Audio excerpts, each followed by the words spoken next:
বিশ্ব যখন হরমুজ প্রণালী নিয়ে চিন্তিত, ঠিক তখনই প্রেসিডেন্ট ট্রাম্প গলা ফাটাচ্ছেন নিজের সহযোগীদের ওপর। আর ওদিকে মার্কিন সেনারা নিজেদের জীবন বাজি রেখে পাইলট উদ্ধার করছে, কিন্তু খোদ প্রেসিডেন্টকেই রাখা হয়েছিল দরজার ওপাশে। ড্রোনের ভয়ে যখন বিশ্ববাজার কাঁপছিল, তখন হোয়াইট হাউসে চলছিল ইঁদুর বেড়াল খেলা। এমনই চাঞ্চল্যকর ঘটনা এবারে সামনে এসেছে।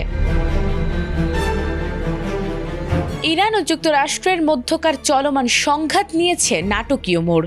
সম্প্রতি আকাশসীমায় টহলরত একটি মার্কিন F-15 যুদ্ধ বিমান ভূপাতিত করেছিল ইরান। এরপরই এই ঘটনায় ওয়াশিংটনে তোলপাড় শুরু হয়। এই খবর পাওয়ার পর মার্কিন প্রেসিডেন্ট ডোনাল্ড ট্রাম্প তার সহযোগীদের ওপর কয়েক ঘন্টা ধরে ক্ষোভে চিৎকার করেছিলেন। ওয়াল স্ট্রিট জার্নালের গত রোববারের প্রতিবেদনে এসব তথ্য উঠে এসেছে।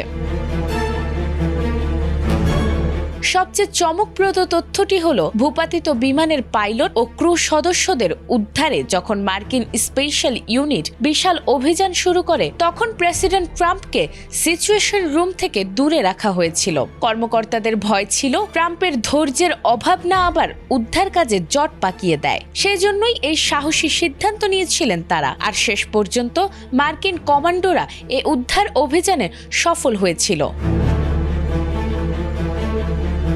এদিকে যুদ্ধের শুরুতেই কৌশলগতভাবে গুরুত্বপূর্ণ হরমুজ প্রণালী বন্ধ করে দিয়েছিল ইরান। বিশ্বের তেলের বাজারের লাইফলাইন হিসেবে পরিচিত এই পথ বন্ধ হওয়ায় বিশ্ব অর্থনীতিতে ব্যাপক চাপ সৃষ্টি হয়। আর হোয়াইট হাউসের কর্মকর্তারা অবাক হয়ে যান যে ইরান কিভাবে এত দ্রুত এবং সুশৃঙ্খলভাবে এই গুরুত্বপূর্ণ পথটি অবরুদ্ধ করতে সক্ষম হয়েছে।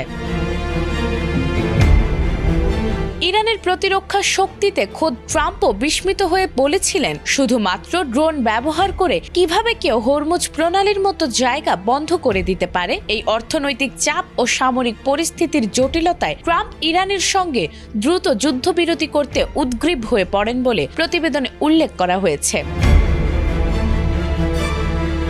এই ঘটনা প্রবাহ প্রমাণ করে যে মধ্যপ্রাচ্যের রণক্ষেত্রে প্রযুক্তির লড়াইয়ে ইরান যেমন চমক দেখাচ্ছে, তেমনি মার্কিন প্রশাসনের ভেতরেও সিদ্ধান্ত গ্রহণ নিয়ে চলছে চরম সমন্বয়হীনতা। নাজমুন নাহার জান্নাত, ATN বাংলা।